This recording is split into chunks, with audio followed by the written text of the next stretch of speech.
ঈদ আসতেছে, ঈদের 10 দিন ছুটি, 10 দিন ছুটিতে আপনারা কি এখানে থাকবেন না ঈদের ছুটিতে বাড়িতে যাবেন চিন্তা ভাবনা করেছেন?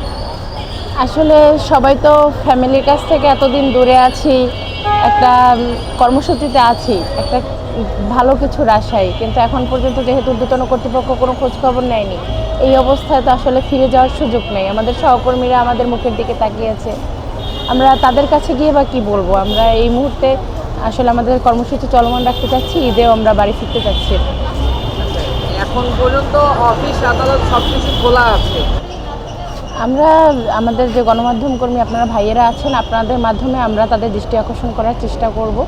আমরা আশা করি যে আমাদের কর্তৃপক্ষ সদয় হবেন। আমরা এতগুলো মেয়ে এত কষ্ট করতেছি, আমাদের প্রতি তারা এতটা নির্দয় হবেন না।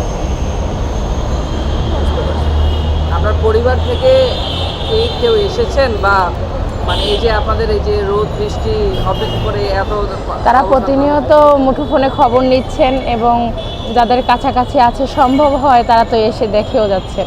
অনেকে আছে বাচ্চা রেখে আসছেন, তাদের বাচ্চাকে গিয়ে একটু দেখে আসতে হয়, বা তাদের হাজব্যান্ডরা বাচ্চাদের একটু দেখা করাই নিয়ে যায়। সবাই সহযোগিতা করতেছে, পরিবারের সহযোগিতা ছাড়া তো আসলে সম্ভব না।